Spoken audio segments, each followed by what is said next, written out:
भगवान श्री कृष्ण विष्णु के अवतार माने जाते हैं। भगवान विष्णु और शिव एक दूसरे के भक्त भी हैं। पुराणों में जो कथाएं मिलती हैं उनके अनुसार शिव को नहीं मानने वाला व्यक्ति विष्णु का प्रिय नहीं हो सकता।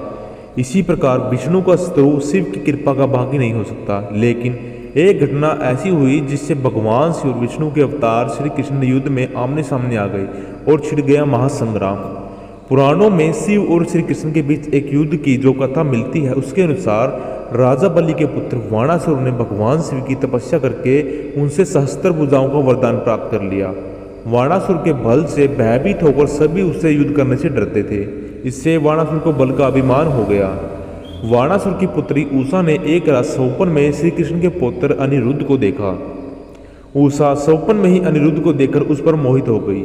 उषा ने अपने मन की बात सखी को बताई। सखी ने अपनी मायावी विद्या से अनिरुद्ध को उसके पलंग सहित महल से चुराकर उषा के शयन कक्ष में पहुंचा दिया। अनिरुद्ध की नींद खुली तो उसकी नज़र उषा पर गई। अनिरुद्ध भी उषा के सौंदर्य पर मोहित हो गया। जब वाणासुर को पता चला कि उसकी पुत्री के शयन कक्ष में कोई पुरुष है तो सैनिकों को लेकर उषा के शयन कक्ष में वहां पहुंचा। वहां पर वाणासुर ने अनिरुद्ध को देखा। वाणासुर के क्रोध की सीमा न रही और उसने अनिरुद्ध को युद्ध के लिए ललकारा। वाणासुर और अनिरुद्ध के बीच युद्ध होने लगा। वाणासुर के सभी अस्त्र विफल हो गए। तब उसने नागपाश में अनिरुद्ध को बांधकर बंदी बना लिया। इस पूरी घटना की जानकारी जब श्री कृष्ण को मिली तो वह अपनी सेना के साथ वाणासुर की राजधानी पहुंचे। श्री कृष्ण और वाणासुर के बीच युद्ध होने लगा। युद्ध में अपनी हार को होता देख वाणासुर ने शिव को याद किया, जिसे वाणासुर को संकट के समय रक्षा करने का वरदान दिया था। वाणासुर ने शिव का ध्यान किया तो शिव जी युद्ध भूमि में प्रकट हो गए।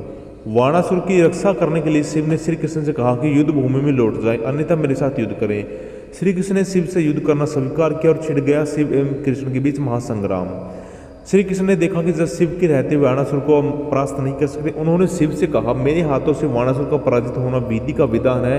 आपके रहते मैं विधि के विधान का इसका पालन नहीं कर सकता। श्री कृष्ण की इन बातों को सुनकर शिव जी वहां से चले गए। इसके बाद श्री कृष्ण ने वाणासुर चार भुजाओं को छोड़कर सभी को सुदर्शन चक्र से काट दिया। वाणासुर का अभिमान चूर हो गया और उसने श्री कृष्ण से क्षमा मांगकर अनिरुद्ध का विवाह उससे करवा दिया। बोलिए राधे राधे।